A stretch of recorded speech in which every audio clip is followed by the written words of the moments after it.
Thank you for joining our panel discussion this evening, Affordable Housing, Hope or Promise. I want to begin with a heartfelt thanks to our knowledgeable panelists who promise an informative discussion on an issue that is of critical importance for the future of our communities. I also want to extend a thank you to my colleagues at the League of Women Voters, several of whom have been instrumental in making this program happen, especially Kathy Kenny of the Government Committee.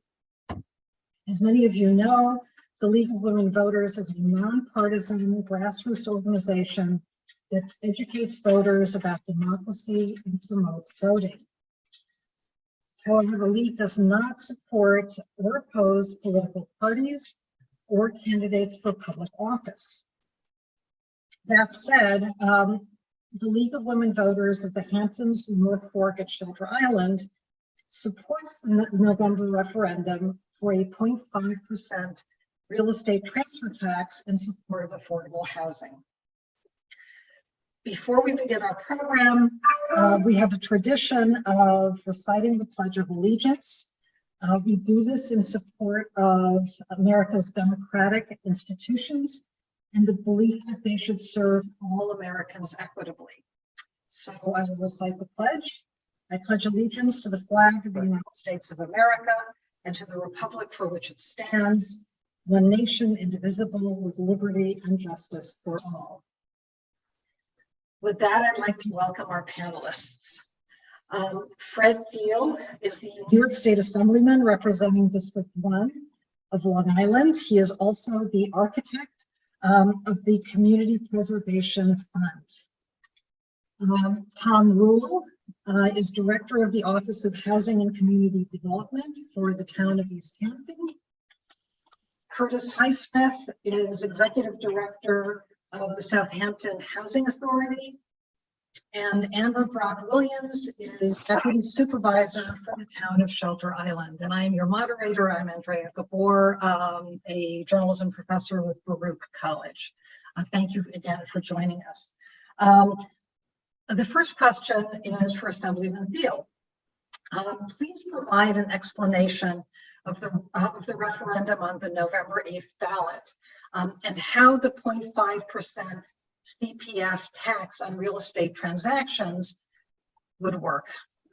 Well, certainly. And first, I think what people need to know is that what we're looking to do with the referendum is have the 5 East End towns, give them the authority to create a community housing fund. And the community housing fund, in essence, is the sister of the Community Preservation Fund. They're very similar as far as process and mechanics, but the Community Preservation Fund, which has been in effect since 1998, almost 25 years now, is a dedicated fund where the money from that dedicated fund, which comes from a 2% real estate transfer tax, the funds from that, the revenues from the Community Preservation Fund go for land preservation and water quality protection.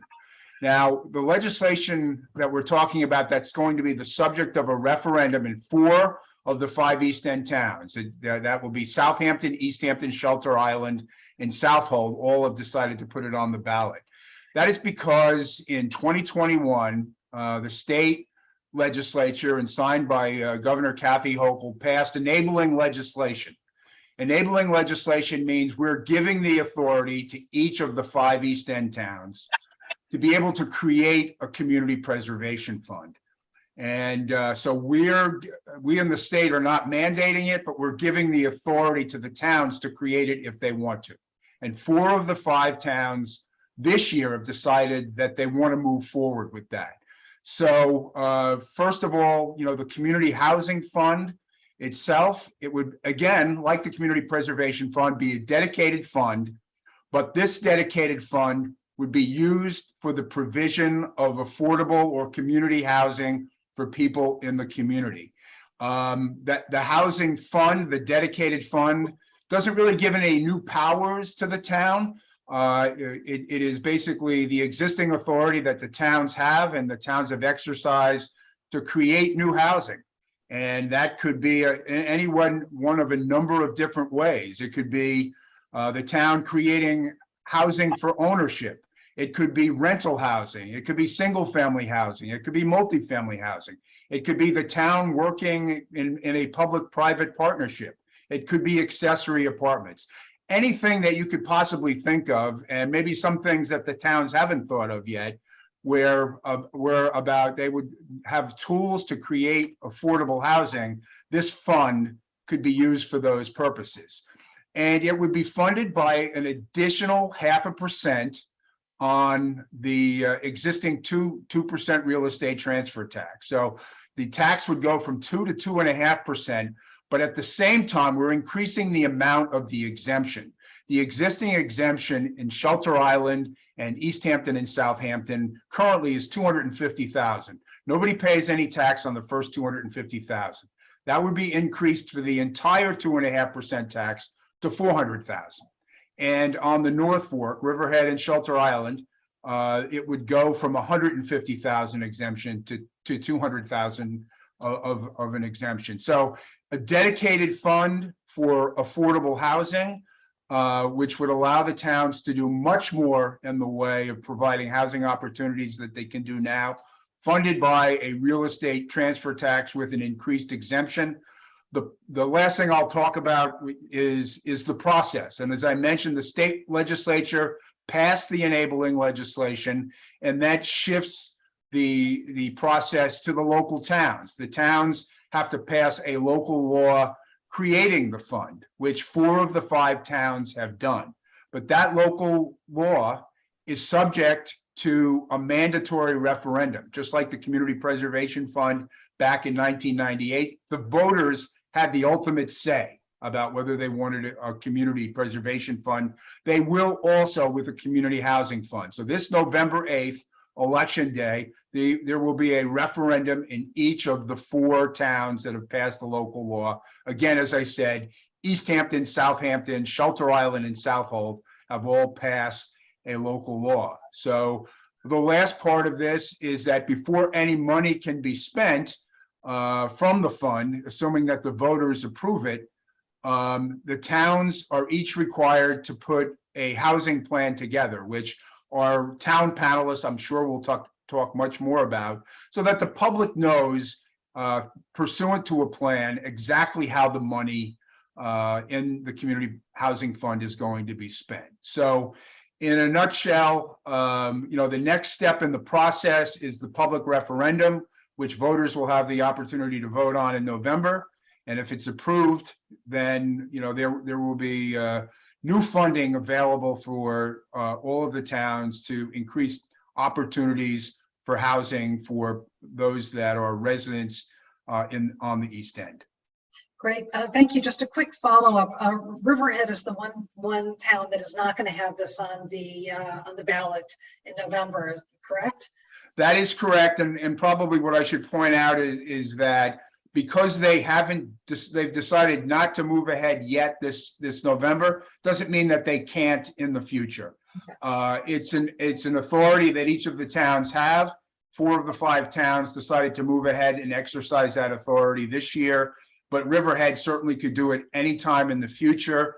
The Community Housing Fund, the revenue source, will be in place until the year 2050 if it's approved by the voters. And that also, can I just add one small detail? It's a town by town vote, so that it can pass in one town and not pass in another town. It's not as though the 5 towns all have to pass it. It's town by town. That's correct. Each town has its own fund, and they're not, although the region is all in one piece of legislation, each of the funds is discrete. And if it passes in East Hampton and it doesn't pass in Southampton, for example, East Hampton would still have the fund. So each town has its own discrete fund and its own discrete authority to enact a fund.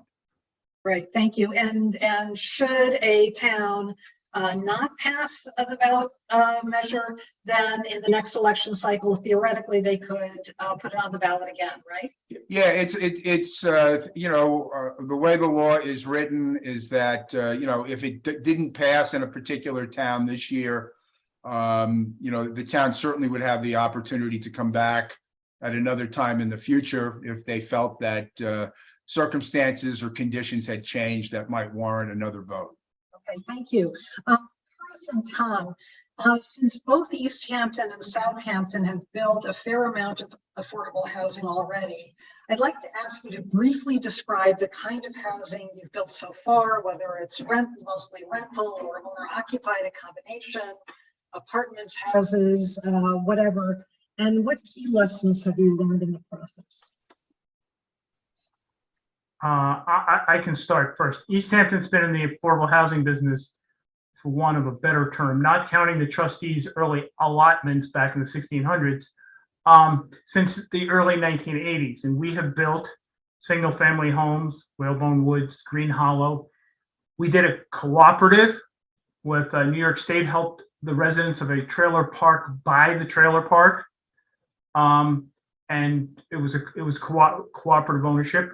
We just built a condominium, townhouses for sale. The town, some nonprofits working with the town and the town's housing authority, which is a separate legal entity, have built a number of apartment complexes and have for rental. The town owns a house which it rents. We buy back houses previously constructed under an affordable housing program and resell them. So we have we have legislation for apartments and single family residences. If you go way back, we got an old air base in Montauk and converted that to affordable housing, the offices, quarters. So we've got a long history of doing just about everything. The one thing we've learned a lot along the way. I like to view every project as a learning experience. Originally, there was complaints, the town was building a slum or something.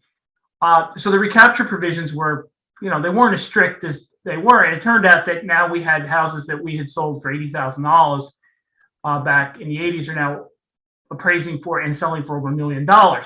So when we started out with a percentage recapture on those houses, we have now converted to 99-year land leases when we do sales. The other thing is, in some cases, people felt like, well, people could get into rental housing and then they would get into ownership. The way the market's gotten, in some cases, people get into rental housing and that's where they live for an extended period of time because, that's the only option out there. And in the case of some of the senior projects, they really don't want to go anywhere else. They're pretty happy where they are. And of course, on minor details, it's an ever-evolving process. We've looked to the other East End towns. We've looked to Aspen and Nantucket and places like that for ideas. So everything's a continuous learning cycle. It's one advantage is that Southampton and East Hampton in particular have a history of building affordable housing. So this is, if were the tax to pass, we've already got infrastructure in place to kind of get it moving, so to speak. Thanks, Curtis. Well, Southampton, we're kind of really beginning the trend of creation of more affordable housing here in the East End. Prior to 2014, the majority of the homes of affordable housing that was created were due to the provision that required certain subdivisions and apartment complexes to have 10% affordable in their community. So units were built and created within the confines of a market base, so market rate complex. And that was pretty much the outline of our affordable housing program for some time. Since 2014, I took over as executive director. We've built 20 single family homes for first-time home buyers. We've built a 38 unit complex at Spionk and a 28 in Sandy Hollow with a private developer. We also purchase and manage a 37 unit senior complex, which is 100% affordable. We are working right now with 6 lots with Habitat for Humanity for first-time home buyers. We have a 2.2 acre lot, which we're going to be creating a 6 lot subdivision for first-time home buyers. we have a number of single-family homes right now, about 16 units of single-family homes that we're looking to develop and build over the next 3 years, whether it be with in collaboration with whether it be Habitat along our housing partnership or solely individually as our own agency. So we actually have a lot on our plate, and what I've learned in the process is the misconception of everyone's knowledge of affordable housing. One of the panels I did probably like 2-3 years ago, I asked the entire community, the board, the room, define what you believe affordable housing is, and I probably walked out with 9 or 10 different definitions, which allow me to know that really no one has a true understanding, whether it's home ownership, whether it's rental. Is there a dollar amount? It's based on income. Is it a location or an area? What is affordable housing? So I think we have an opportunity, not only with the opportunity with lending and the funding availability, but also to teach our community a little bit more about the creation of, the development of, and the existence of affordable housing, and that it is possible in the Hamptons. I was told it was an oxymoron to build something affordable housing in the Hamptons.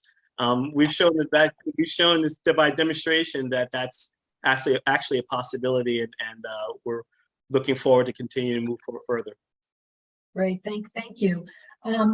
Amber, the town of Shelter Island recently posted a summary of some surveys and open houses on its website relating to affordable housing. What are the key conclusions and feedback that you've gotten so far? And what is the status of the community housing plan for Shelter Island? For example, are you still going forward with a public hearing on October 11th? Yes, today at our town board work session, the consultants came in today and gave us a summary of the housing plan elements and recommendations. And by September 23rd, the plan itself will be completed and made available on our town website.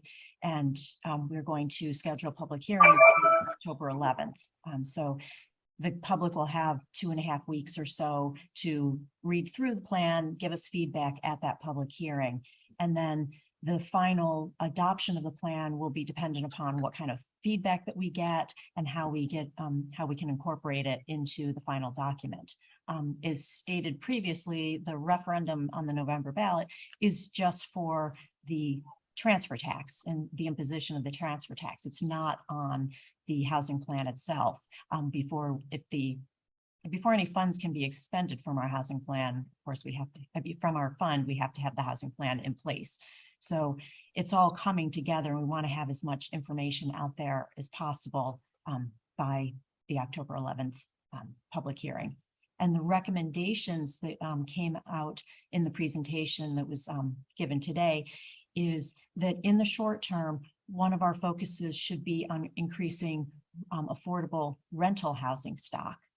So that surprised us a little bit because there's always been the debate. Do we want to do for sale development? Do we want to do rental development? And the clear message was rentals. So that'll be our primary focus.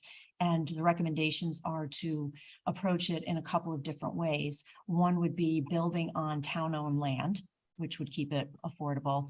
And the other focus is on increasing accessory dwelling units. And some of that will entail legislation, rewriting some things in the code, educating homeowners on how to go about adding an affordable dwelling unit to their property if they're so inclined, and what the rules and regulations would be with respect to renting those units out and how they would stay in the affordable housing market.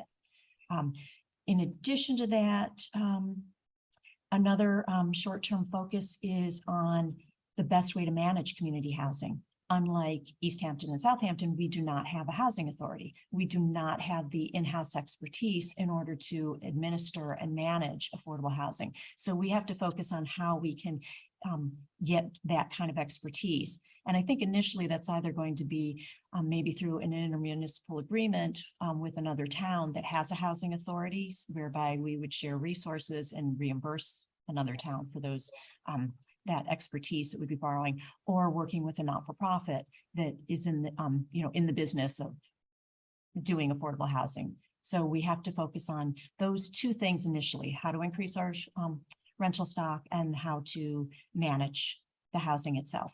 They also suggested some ongoing strategies, some midterm goals and long-term goals. But since this forum is for all of the East End, I won't get into all of the details about our plan. It is going to be, the presentation from today was not on our town website when I checked just before joining the Zoom, but by tomorrow morning it will be, and it'll be on the committee's page for the Community Housing Fund Advisory Board. When we get the draft of the final plan, I will make sure that that gets posted on the front page of the town website so that everybody can find it easily and start to read it and give us feedback. So that's where Shelter Island is. Great, thank you. And just to clarify for the Shelter Islanders who might be watching, the feedback you've gotten is really somewhat limited so far, and you haven't had public hearings yet. So this focus on rental housing might conceivably change?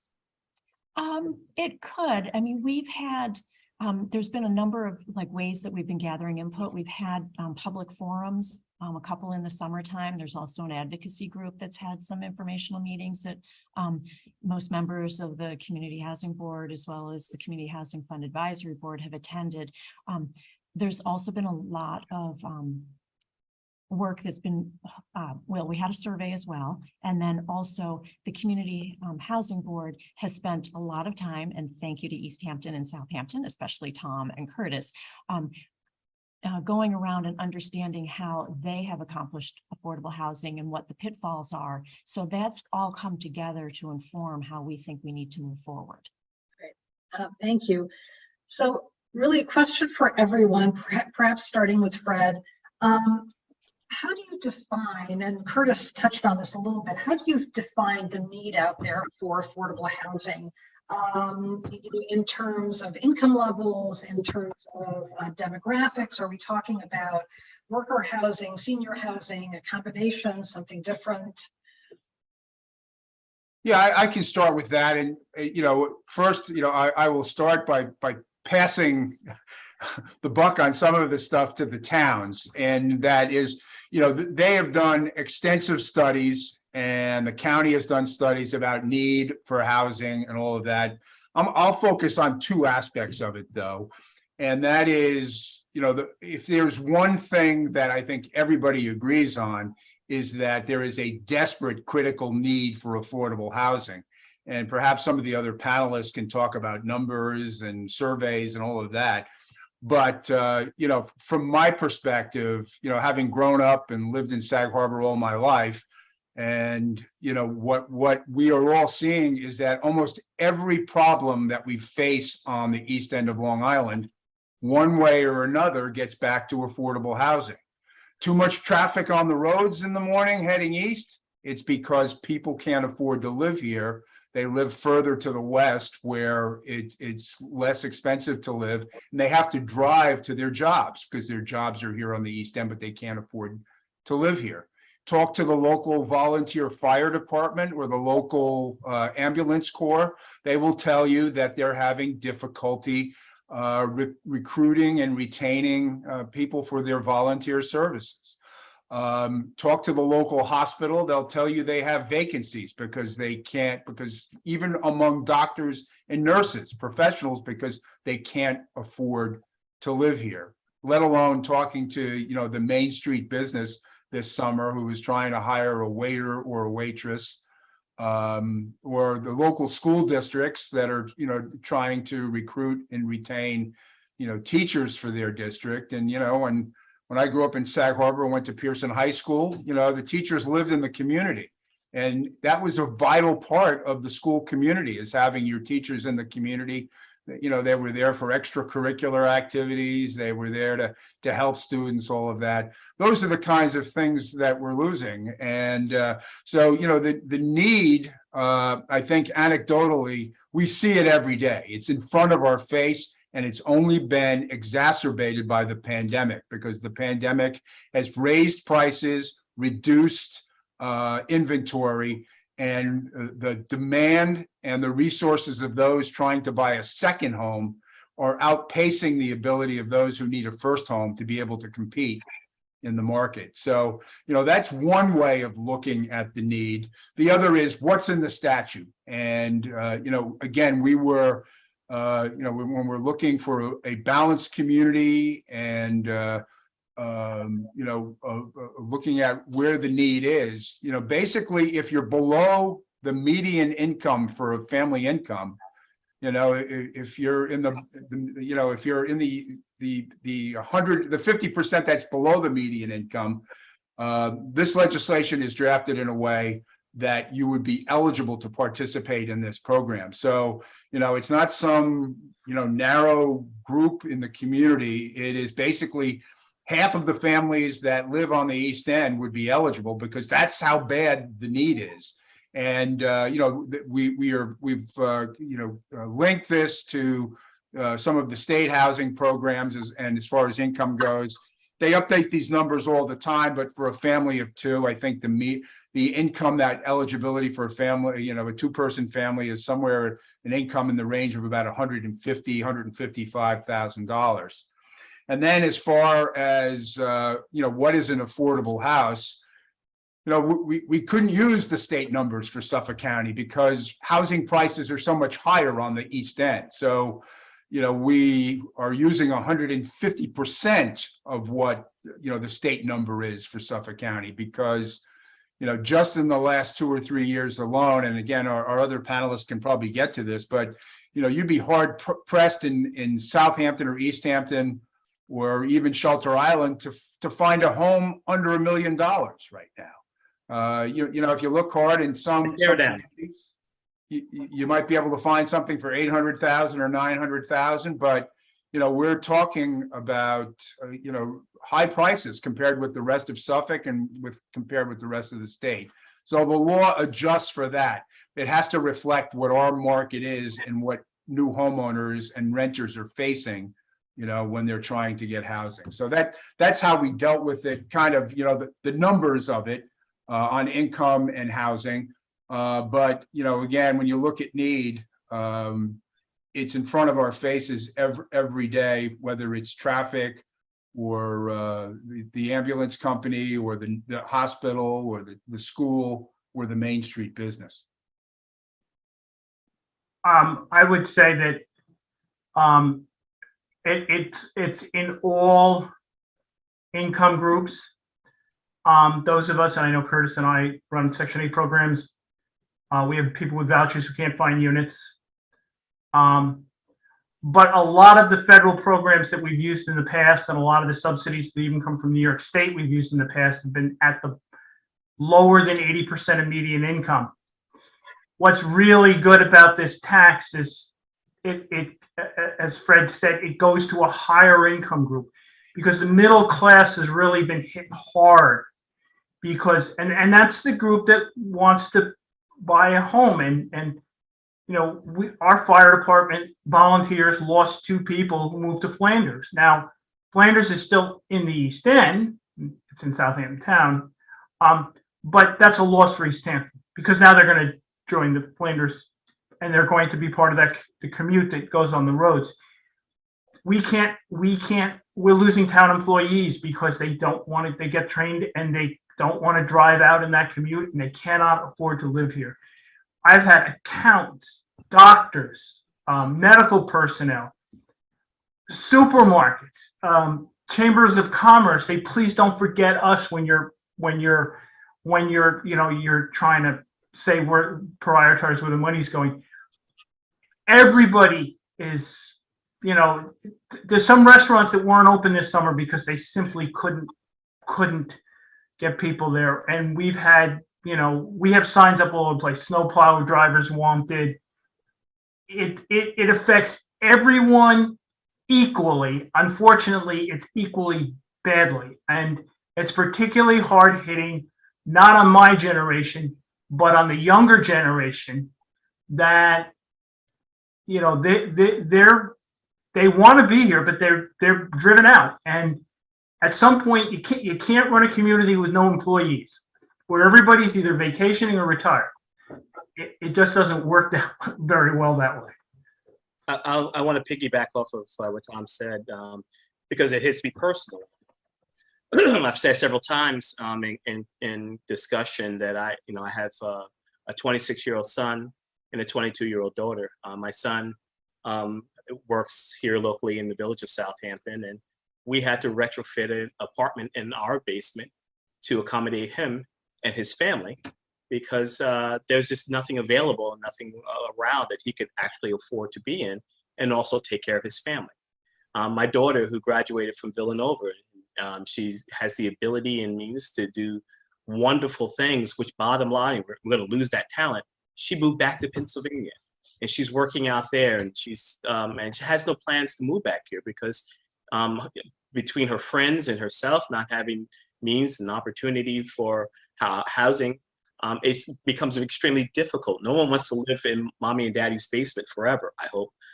So with that said, we at the Housing Authority, we manage 5 different waiting lists for various complexes and projects that we have. Every one of those waiting lists has over 1,000 names on it. Wow. That's a problem. That's a problem. So when we look at, is there a need on the East End? There's never a week I don't get a phone call from someone with tears and with emotion about possibly losing their job, and more importantly, losing where they've grown up and they've gone to school and their friends are, having to move further west or even out of state because there's just no opportunity out here in the East End. Something has to be done, and I'm looking forward to this fund becoming another means for us to use, or another resource for us to use. So, I feel like I have to just jump in here, given what Curtis just said about thousands of people on your waiting lists. So I'd like to drill down a little bit on that need question. Given your current affordable housing plans, what percentage of that need can you meet? And how much more will you be able to meet if the, if the ballot measure passes? And I guess maybe Chris can start, and then, Tom. Well, measuring opportunity means, the challenge is that whatever we build, it will always be modest and marginal. So we're looking at maybe units that would be able to accommodate, in one area, in one region, 15, 20 people. When you have thousands of names, there's still a major need, still a major need to make a major impact. I think at one point Southampton did a housing plan many years ago, and at this point we were supposed to be 6,000 units of housing in comparison to where we are now. So there's still a lot to do, but I will say, if we don't have something, nothing will get done. There will be no change. There will be no impact. Some impact is better than nothing. So we need to have some type of, and what that would actually do also, it would also motivate other developers and builders who have better means to bring out better developments here in the East End. Challenges that we have here now is that, how do you justify paying $2.5 million for a lot of land just to build 6 units? It's difficult, and the pro forma will never manage or be able to self-sustain that property. So we need to have something alternative to be able to kind of offset the cost of construction and acquisition costs on the East End. So are you talking about more density, building bigger buildings and so forth, and how will it be met by the community? I don't think that's the answer. Building a big, in all areas, more density is not necessary. Density was necessary because of the pro forma, not being able to meet the means, because the costs and the carrying costs and the cost of construction pre-development, we had to be able to pay. It had to be able to pay for itself. So more density is not always the answer. Having this alternative financing actually reduces density in certain areas, because you'll be able to provide the means to offset the cost, whether it be acquisition, offset the construction costs, which have tripled. I'm sure everyone in the construction market will tell you the cost of construction is just out of control now. So it's more difficult to even be able to produce housing. All of our projects right now had to be rebudgeted because we're way out of our numbers right now trying to get something done. Well, I'm gonna hedge my answer by giving some of the money we're hoping to use to just retain housing we currently have that gets converted up, either single-family homes, if we can encourage people to, well, if we can use the down payment assistance to help buy existing single-family homes that now become nothing more than tear down targets. I'll buy this nice small house. I use my neighbor as an example. A police officer sold a house for about 500 and something thousand right before the pandemic, and now his house is gone, and it's a six-bedroom house that's worth about 2.75 after they put a new house there and a new pool. So in some cases, we're just trying to retain stuff that's currently functioning as affordable. Motels that get up converted, they used to be affordable housing. Now they're boutique houses, or stuff that's Airbnb that would be really nice if it got back in, if we could buy it and get it back in the market, or somehow get it back into the rental market. We also, though, that's not the only thing that's going to work. Just like accessory apartments isn't the only thing that's going to work. They say we need 2,000 units. Now that's a number from Koppelman's studies about 10 years ago. Everybody seems to think that's about the same. I mean, what are we going to do? I don't know. I mean, we've done 500 and, well, close to 650 in the last 30 years. We could, with the thing passing, we could easily do that again. But it's not going to be, the thing is, there's no single bullet. The single, and I think Curtis touched on this, the single most cost efficient way to build affordable housing is to build a giant skyscraper. But that has no place on the East End, and I don't think anyone wants that.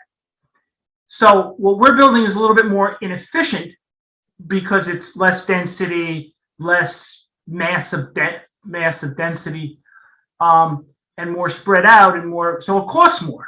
So this tax will counterintuitively probably get better, less dense affordable housing spread out all over the community, and in all kinds of different forms, whether it's, I always say, you take any village on the South Fork, or even someplace on North Fork, there's a building where you'd say it'd be better if it had an apartment on the top of it. Because right now it's not architecturally all that exciting. And if you put a second story affordable apartment on that and somehow encourage that to happen, you'd have a nicer building, and you'd have an apartment in a commercial district. So there's no single bullet answer, like this will solve the problem. But I think it's all kinds of different things. And this tax, because the state under former Governor Cuomo put a tax cap basically on all the local governments on how much they could spend from year to year, the 2% tax. So that kind of straitjacketed the local governments. So this will give a continuous, regular funding source. And we're certainly not going to go out and figure out a way to build 500 units in 2 years. It's not going to, but over time, this will start to chip away at the problem. And it also rightfully creates hope, because instead of thinking, well, I'm leaving town because I got no chance of ever living here, if there's a continuous program generating housing that's recycled with recapture provisions into the program, then it will be self-sustaining over time, like it was 200 years ago when somebody would pass away or would move in with their relatives, and the house would stay in the family, and it would go from generation to generation to generation. Now everyone's cashing out and going to South Carolina or going to Florida, and those are becoming second homes, or investment properties or Airbnbs. They're lost to that recycling effect that happens in the community. We're trying to bring, hopefully by investing, we can start recycling the smaller houses that are now tear down fodder. And if you really get creative, you can tie some of the clean water money to upgrading the septic systems at the same time. So now you're accomplishing two public purposes: creating affordable housing and cleaning up the groundwater, or the harbors, and keeping the character of the community somewhat more than just every single house is a maximized square footage house that's changes neighborhoods. And historically, if we really go back, I mean, other hat I used to wear, I used to be chair of the ARB for Southampton Village for 13 years. Most of the homes in some of those historic villages and communities, they used to be multifamily homes. They used to be 2-3 family homes that were purchased by a single occupant and decided to convert them into single family homes. So this may be an opportunity to not necessarily add or do something foreign to a community, but bring back, kind of the vernacular of a village style home where there were multifamily. I was never a fan of building a big old home and putting it behind a hedge. So always extremely proud of homes that were proud of their vernacular, their streetscape, their ability to be a part of the community. And so I think that that possibility of creating the accessory apartment and maybe even multifamily, maybe a means by which, from a legislation standpoint, we can also utilize this funding. Right. Thank you.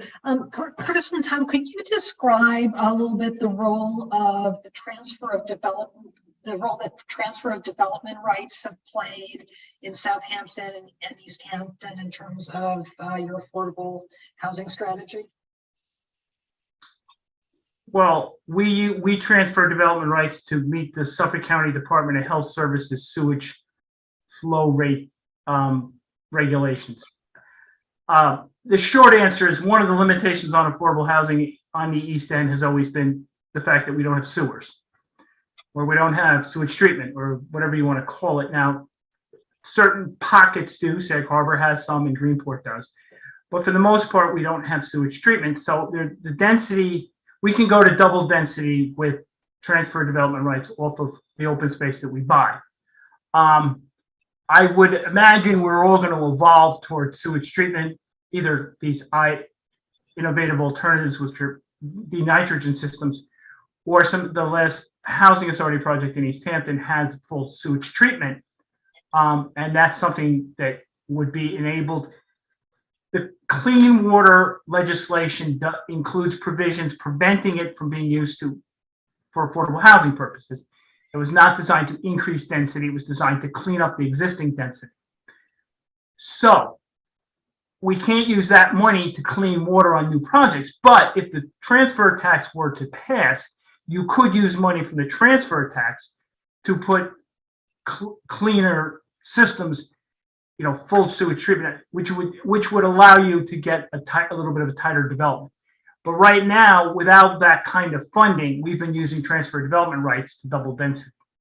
Well, first, for those who don't know what transfer development rights are, because it's not a common term that individuals use, every parcel of land, based on what you're proposing, has a calculated daily consumption in terms of septic on that parcel of land.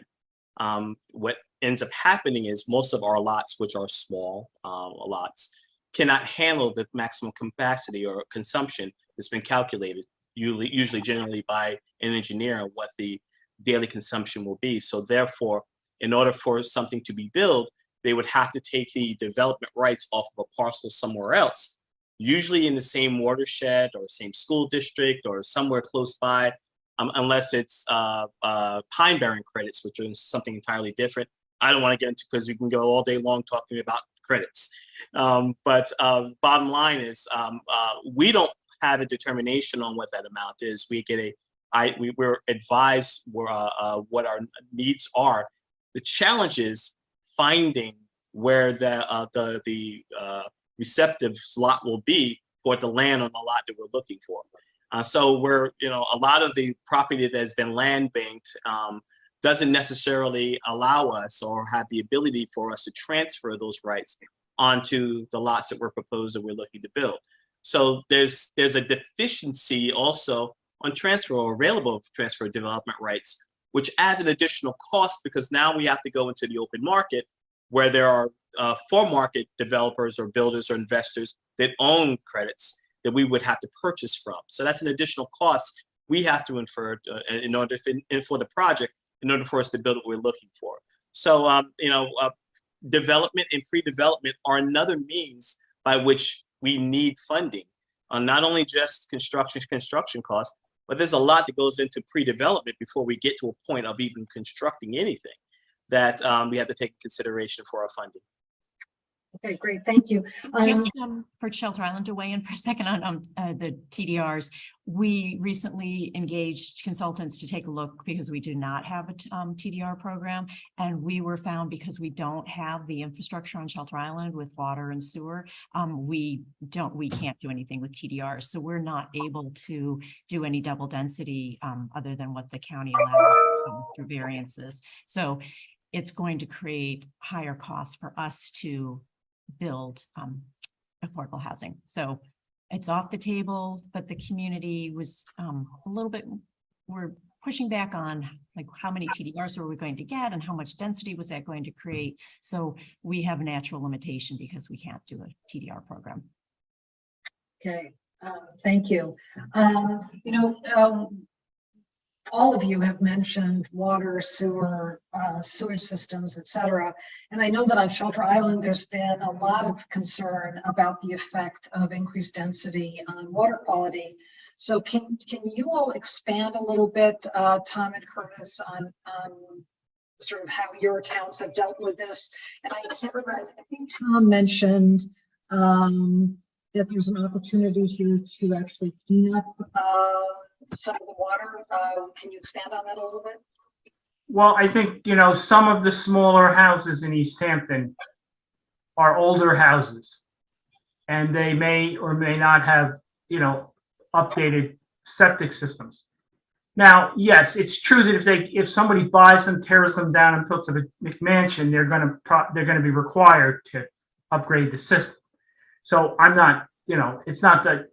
But what I'm suggesting is if we sell it to someone if we keep it small and we also invest in cleaning those old septic systems up, they're going to function. The IA systems are better, much better in nitrogen loading than the existing systems are. So that's why you'd want to start recycling some of those older homes, bringing them up to standards, but not blowing them up to 3,000, 4,000 square foot houses, keeping them in the 1,800, 1,500 to 1,800 houses, which for years was sufficient for raising a family in. And like Curtis had mentioned, around Sag Harbor Village was one of those places where there were a lot of multifamily houses that were in the big old houses that got reconverted into single family mansions after Sag Harbor became extremely popular. But it's trying to take some of those small, denser areas that are naturally were affordable, but that now have been, even those values have blown out. The lanes in Amagansett, East Hampton Village, parts of Montauk that used to be reasonably affordable, where I live, for example, they're small lots. So those small lots are, with septic systems built by Carl Fisher in the 1920s, some of them need to be upgraded, and we'd like to, try to upgrade them and simultaneously keep them affordable. I mean, and that's what we could do using the clean water money, our infrastructure money, and some other stuff. The thing I'd mentioned about, just as a distinction between Shelter Island and East Hampton, we have public water. We're part of the Suffolk County Water Authority water system. That gives us a big advantage because that's the other half of the equation for the health department. It's both, are you cleaning your sewage and do you have potable water? Do you have enough water? And that fresh water to begin with, not in terms of, we have water mains and we have the descent, we're pumping the water out of the clean spots in the high aquifer. Shelter Island is a unique situation because their water table is like pretty flat and they're on an island. So, and I don't know if anybody's ever priced bringing water there from the mainland, but it's got to be, extraordinarily expensive. So that's the difference. But in terms of, you've got to supply houses with fresh water. We've got the water authority. We can do that. So for us, the challenge is just treating the sewage and not making the environment worse. In Southampton, there there are a lot of the smaller villages and hamlets are looking into creating sewer districts. I know it's a big discussion in obviously Southampton Village and West Hampton and different locations for obviously water quality, but also increase the opportunity and possibility of business as well as housing. But in other regions of Southampton, believe it or not, there are a lot of well waters out here in Southampton. And because of the well water quality is that much more important.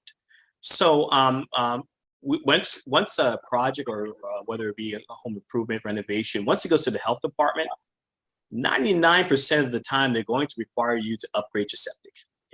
Every project that we've submitted, even for improvement, once we went to health department, one of the requirements was that we would have to upgrade to one of the, not to advertise any specific unit, but one of the many nitrate processing units. So, which is not a bad thing. There are a number of different grant opportunities through the county. Southampton itself has its own through the CPF fund. So there are means by which they could offset the costs of the mini systems. You just have to do some research to determine where you could find additional funding. So I'm definitely a support of any initiative that increases and improves on water quality. We ourselves here where I live, we have well water, and I probably have 6 or 7 different filtration systems in my house that I'm checking on every 6 months. But that's just kind of sort of the norm for us here. Yeah, I think it shows, the kinds of things that the local towns and villages have to balance. I mean, you can't put these things in a silo and just talk about affordable housing over here, or just talk about open space over here, or water quality over here. Yeah, people want a balanced community. They want clean water. They want the community character that the East End provides for them, but they want also the opportunity to be able to buy a house where either they grew up or where they have a job. And I think what our town panelists are talking about is how you meet that balance. And I think one of the things that it does point out is that we can't simply build our way out of this. The demand for affordable housing is extraordinary. You can't just build your way out of it, and that's why. I think each town, and Southold's different than Shelter Island, and Riverhead's different than East Hampton. Each town has to put their own plan together, but part of that plan has to be, what tools can we use to make existing housing more affordable? And you've heard some of the town panelists talk about that, whether it's down payment assistance or shared equity or some of the things that are also being looked at. So, it's going to take some creativity, but as one of my town supervisor friends used to say, all decisions of government relate to money. And this is not a problem that you're going to solve without having the resources to be able to solve it. Whether it's to deal with, very old cesspools and septic systems, or the potential for maybe accessory apartments or apartments over stores. We need the resources to be able to do this. I kind of liken this in a way, back in the 1980s, and Tom Rule will remember this, he was involved with the Coalition to Preserve Hither Woods. We wanted to protect community character, and we wanted to preserve open space and our farmland and all of that. We didn't have the resources to do it. We do a bond act, we're going to do a bond act for Hither Woods. We're going to do a bond act for, Barcelona Neck, or for the Long Pond Greenbelt, or Section 9 in Shelter Island, and you'd scrape every dollar together to try to preserve a little bit of open space here and there. But conservation couldn't keep pace with development until we had the Community Preservation Fund. It's the Community Preservation Fund, with the revenue that it generated, that allowed our conservation efforts to keep pace with development. It's the same thing with affordable housing. You've heard, East Hampton and the number of units that they've been able to produce, one project at a time every couple of years. Same thing in Southampton, and again, expanding that effort, but the same thing in Southampton. one project at a time every couple of years. It doesn't meet the demand. And the towns wanted to do more. It's not a lack of political will. It's the lack of resources. There are state grants, sometimes the county provides some funding for infrastructure too, but without a dedicated long-term funding source that only goes to housing, it's impossible for the towns to provide the supply of housing that's necessary to at least attempt to meet the demand. And that's what this referendum is all about, to at least give the towns the tools that they need to address, which we all agree is a critical problem in a crisis mode. And that is people who grew up here, people who have a job here, can't live here. And they can't be a member of the fire department. And they can't, they can't be a member of the ambulance corps because they can't afford to live here. That's what we're attempting to do. We're trying to do it in a responsible way, not just with with money, but also a plan that will tell the public, how we're going to attack this problem. Thank you for that. It sounds as though, at least in the near term, accessory dwellings might be a useful answer for a lot of the towns. Can you all talk a little bit about what the opportunities there are and also what the challenges are? Well, we've built a single family home. Actually, we built 2 single family homes with accessory apartments, one of which is in a Faro community. Faro, a very large, very popular builder. So we found it to be actually a great opportunity as a new construction, not a conversion into, but having individuals who may be considering building their homes to also consider creating an accessory apartment to help offset some of the costs and the carrying costs of the house. The homes that that I'm working on now, which is a conversion, it's going to be a little more difficult only because, again, we run into septic concerns or issues, upgrading the septic system, density. Then you would have to get, in many cases, zoning changes just so that you can accommodate the additional unit. We do have an accessory apartment provision in our code right now that allows us to do it as an as-a-right project, but there are means and there are measures by which they have to abide by. It has to be owner occupied. There's a density minimum in order for that to occupy that space. There's a property size requirement that it would have to meet in order for and which doesn't comply with a lot of the smaller lots here in Southampton. So maybe that's something that we can look at in terms of internal legislation, when we can afford the opportunity for more people to create accessory apartments. We relook at the legislation to create the means and make it more of a seamless process. Okay. Amber, can you maybe address this a little bit? Because, my sense is that on Shelter Island, there's the potential for existing buildings to have accessory apartments, but, are there concerns for owners about will they be able to select their tenants? How does that work? Yeah, there's a whole host of issues. A lot of, what Curtis mentioned applies to us as well.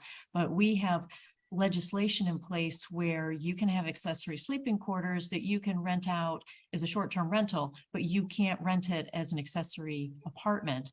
And have a kitchen in there and rent it full time, year round. So we have things like that we need to look at within the legislation.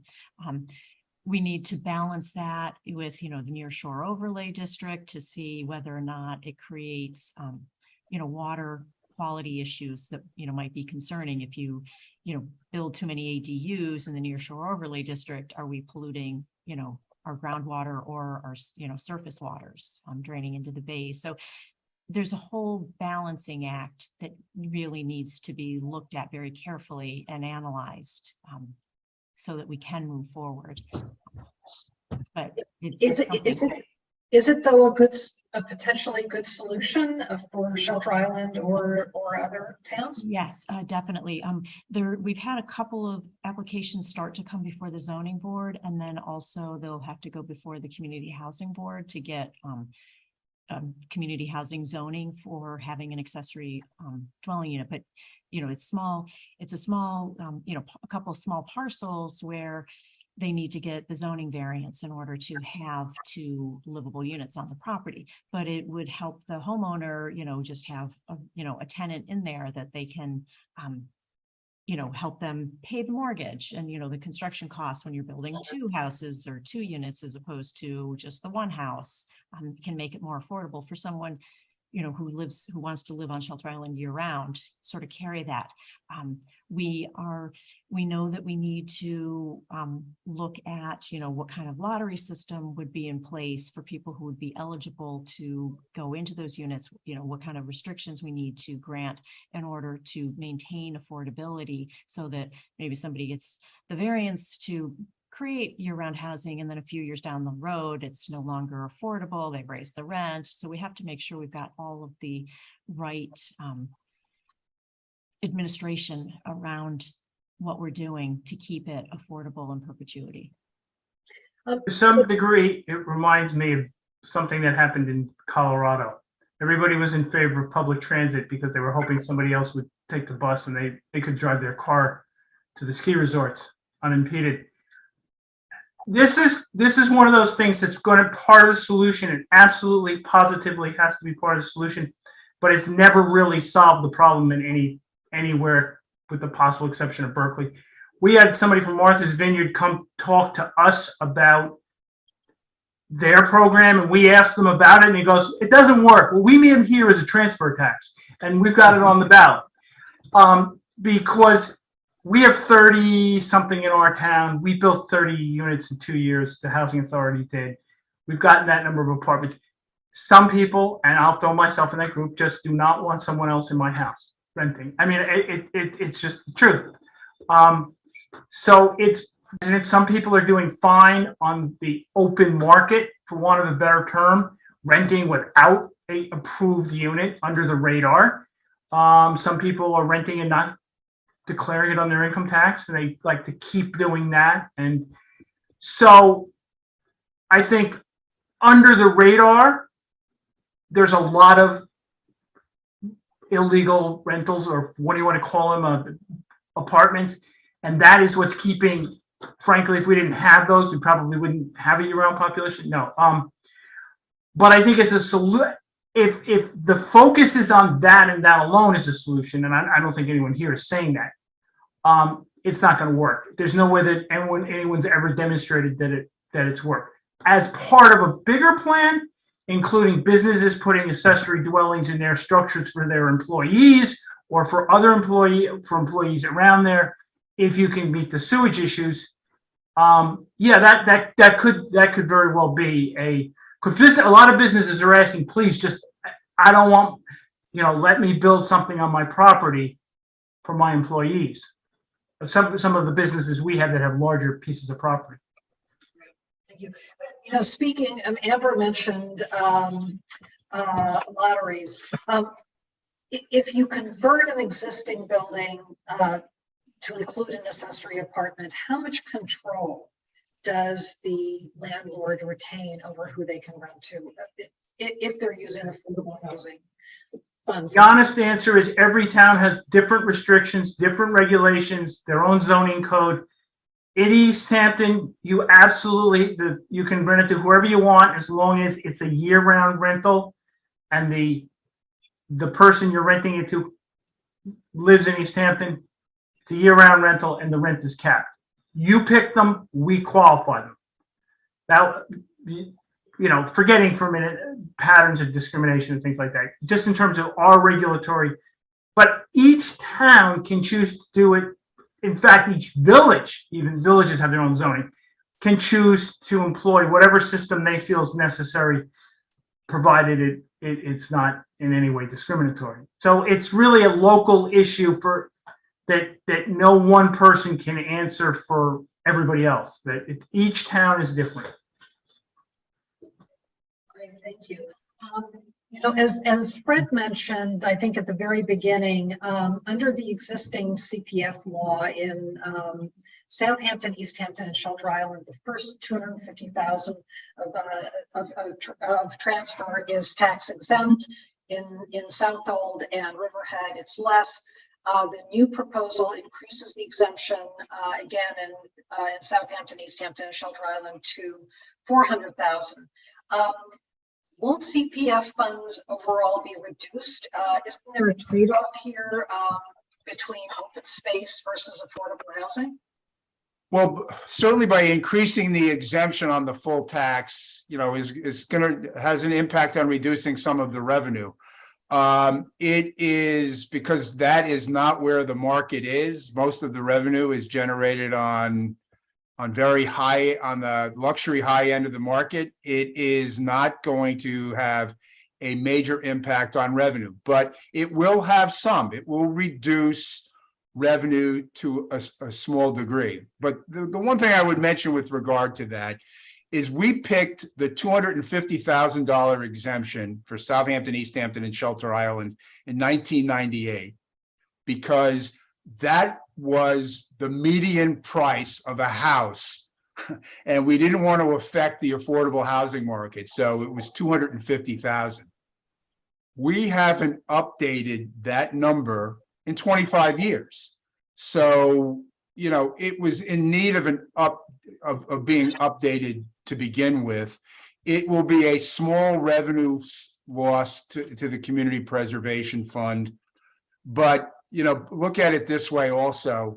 In 1998, when we passed the bill in Albany, we had to give the Assembly Ways and Means Committee an estimate of what the fund was going to generate in the 5 towns that, if it was enacted. And we estimated conservatively at that point that we thought it would generate about 15 million. The first year, it did generate, closer to 25 million.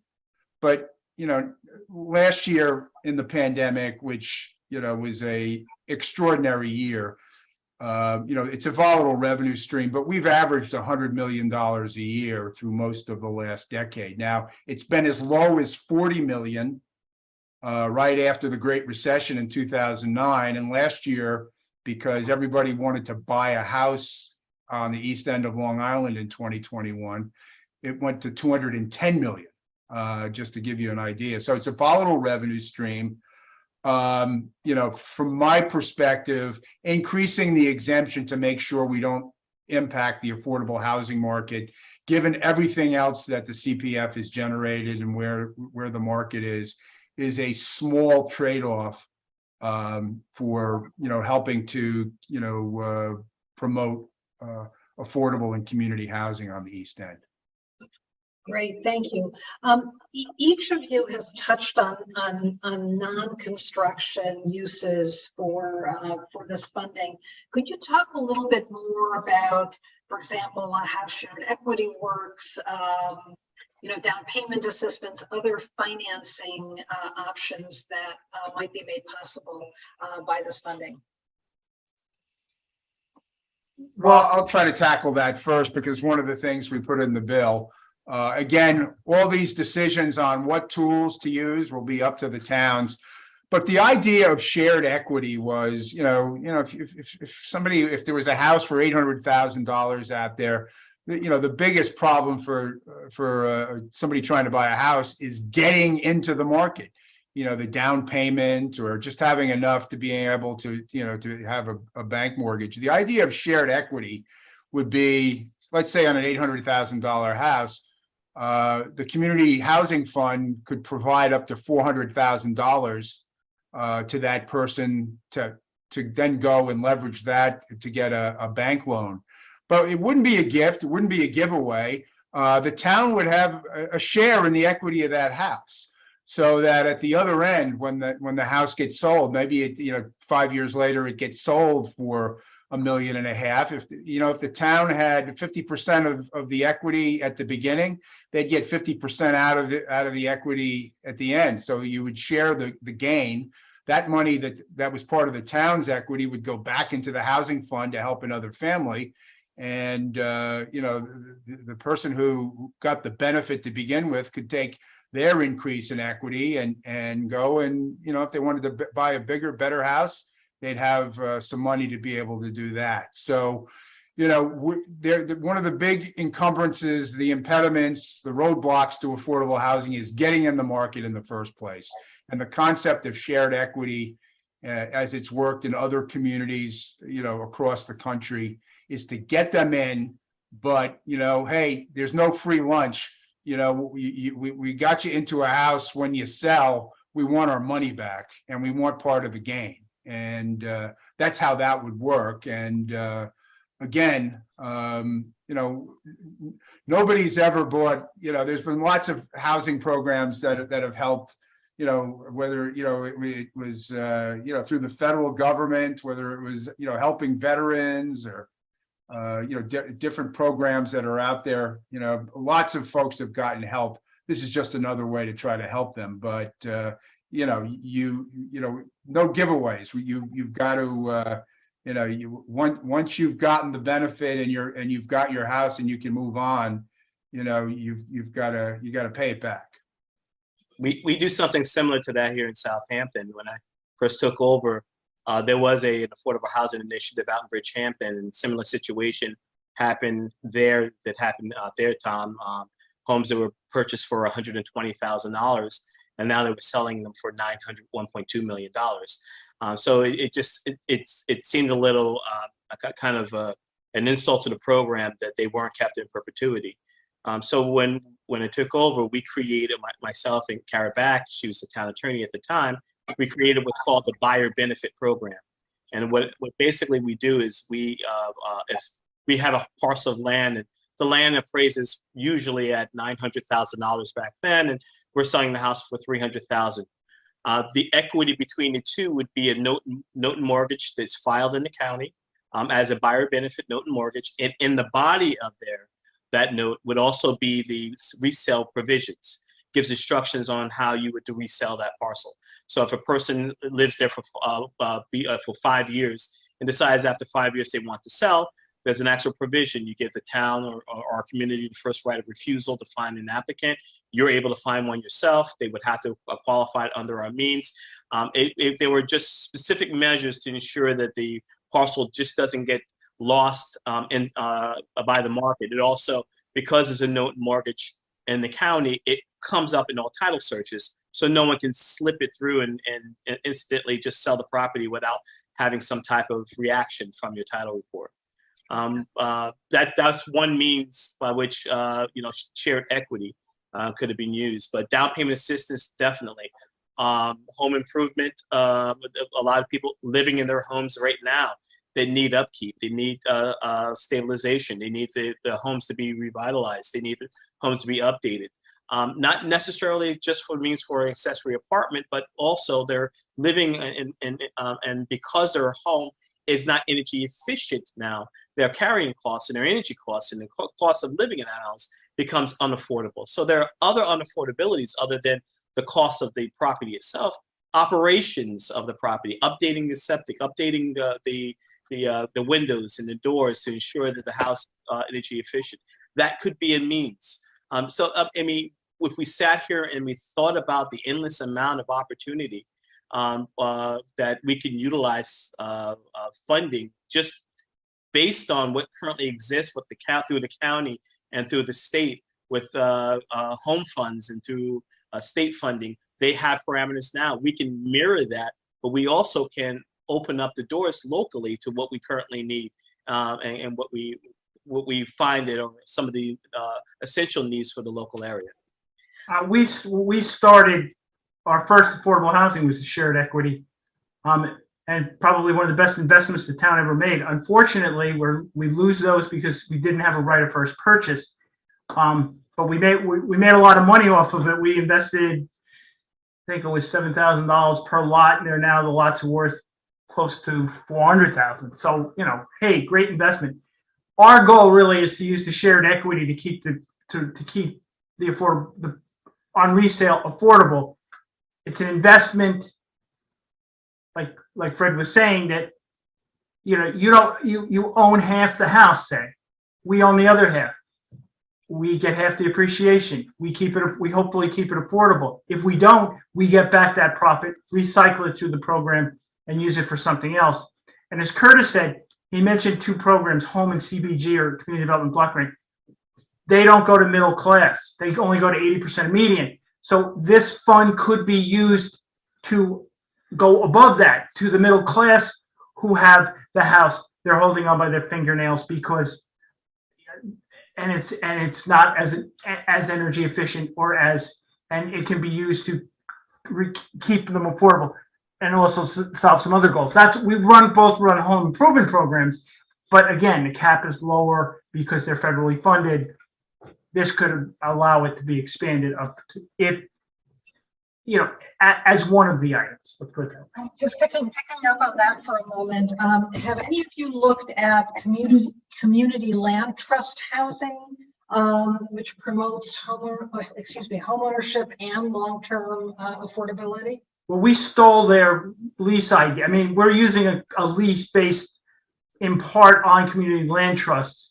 The only difference between them and us is on a community land trust, a bunch of people go out and buy the property and together form a cooperative type arrangement. We're the government.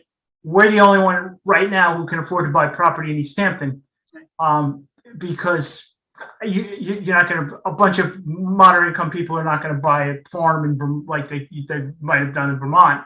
Divide it up, but it's the model that we're using now that that's how we got to the 99-year land lease. And incredibly enough, or thankfully enough, when we started doing 99-year land leases, we had to go to the banks and go, please do these loans.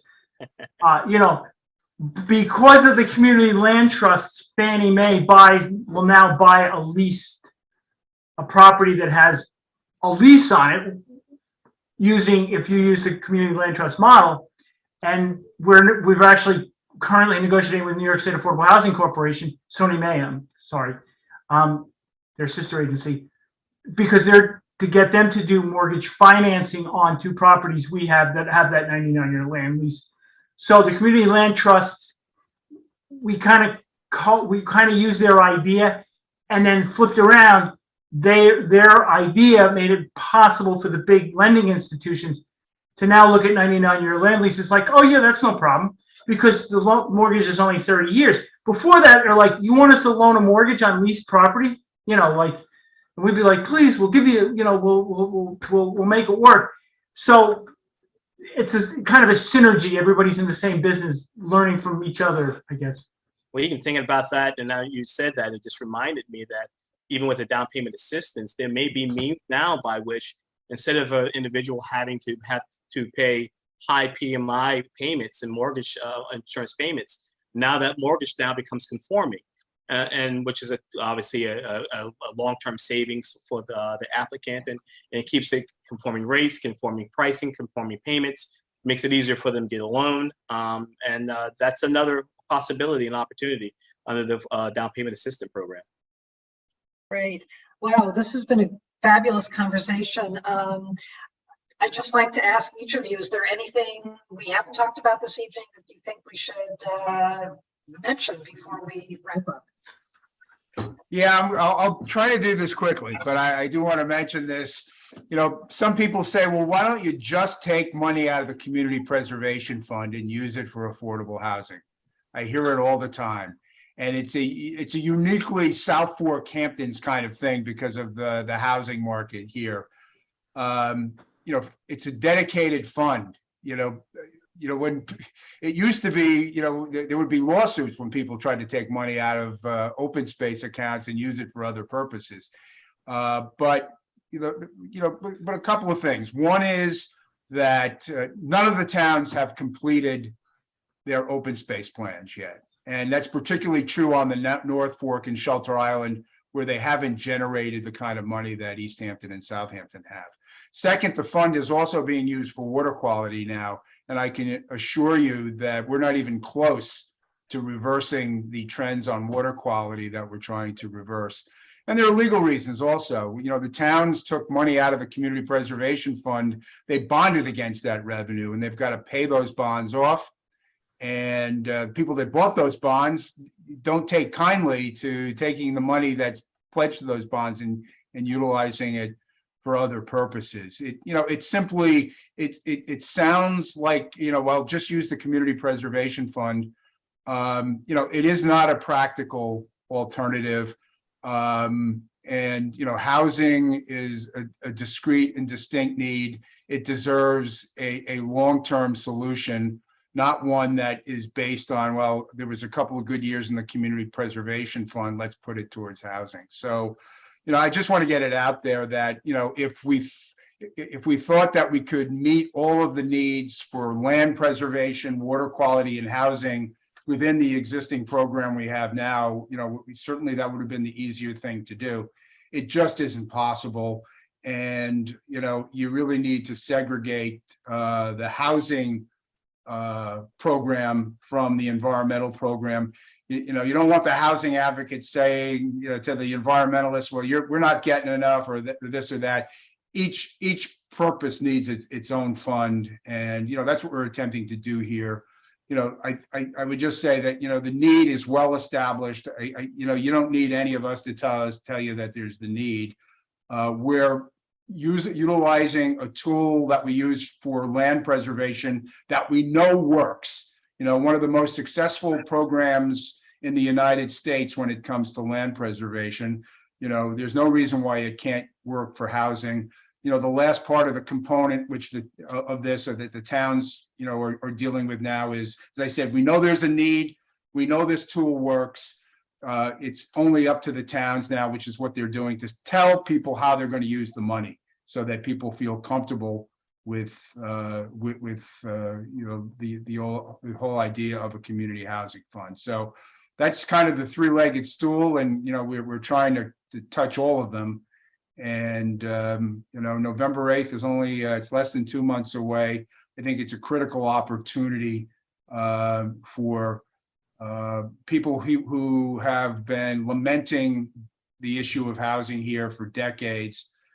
This is their chance to go to the polls and do something about it that will benefit, I think, generations to come, and make sure that the East End doesn't become what Tom Rule talked about in the beginning, and that is, a lot of people who vacation here and senior citizens, and nobody to be in the fire department, or to provide services, or to run the shops on Main Street. I think we're at a tipping point because of the pandemic, and this is a chance to reverse that trend and finally give people hope that there are tools available to meet the need for affordable housing. I would say that this is remind everyone, this is a buyer's tax. It's what they call it in Vermont, the welcome to Vermont tax. You like the farmers out here? Well, we're taking a little bit of money from you to preserve some of that farmland so they can be farmed on. And now we're taking a little bit to house that farmer. You like the fire department when they come when there's a crisis? Well, maybe you're paying a little bit of a fee when you come to East Hampton, or to Shelter Island, or to Southampton, or to Southold, and you're contributing to our community by buying and moving there. And if you're at the $10 million house, $20 million house level, you're paying more than everyone else. But it's a buyer's tax. We're not taxing people that currently live there and contribute. We're not taxing sellers. We're taxing buyers. And it's a welcome to East Hampton, or welcome to the South Fork, or welcome to Shelter Island, or welcome to Southold tax. And you're contributing your little part in advance, and we're grateful for it. And we hopefully, if it passes, we will spend it wisely. As a Shelter Islander, I just realized, I think Tom mentioned senior citizens. Shelter Island certainly has a very large senior citizen population. Can one of you or more of you say something about senior citizen housing as part of the affordable housing picture? Well, we have a 37-unit senior complex in Hampton Bays, project-based facility. And I'll say this, it's probably the number one a portion of my job that I spend a lot of time doing and dealing with. Because literally I'm preparing individuals at the latter part of their lives. And I'm the last person in some cases, in most cases, that they speak with, or they work with, or they do business with, or they communicate with. So I will say this, the need for senior housing on the East End is absolutely paramount. There's such a deficiency of opportunity overall in affordable housing, but more so for individuals who spend their entire lives in a community to now not be able to live in it. A lot of the individuals, and I said this before and I'll say it again, who last names are on the streets, we drive in every single day, but now they no longer can stay in their community, in their neighborhood, in their town. So it matters. It definitely matters. So if nothing else, we have an obligation, and you know, I'm a spiritual man, and as part of my faith, I believe that we take care of our elders in the latter part of their lives. It's an important part of it, and it's also a part of what we need to do as human beings.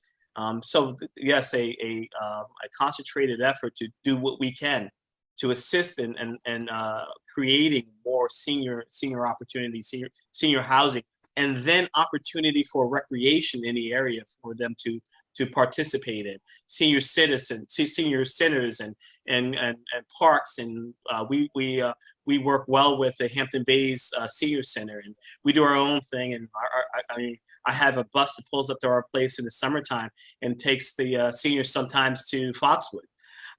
I don't know if they win or not, as long as they win. But we definitely need to do, and it's a holistic process. The housing, the living, the making all of our seniors feel like they're a part of our community, and they belong, and they matter. They matter, most Great. importantly. Thank you. Amber, very briefly, is senior housing part of the picture on Shelter Island?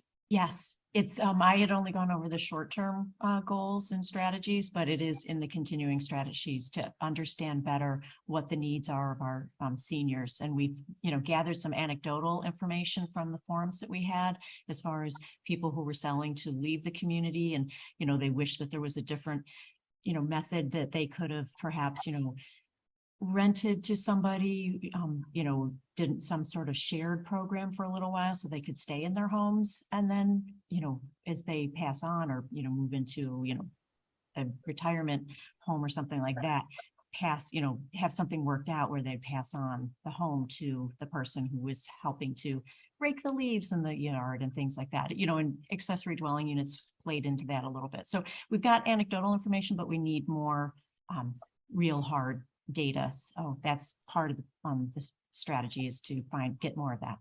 Great. Listen all, this has been a great conversation on a very important topic. It's been a long day. So thank you very much for participating. Thank you. Thank you for having us. Yes. Thanks.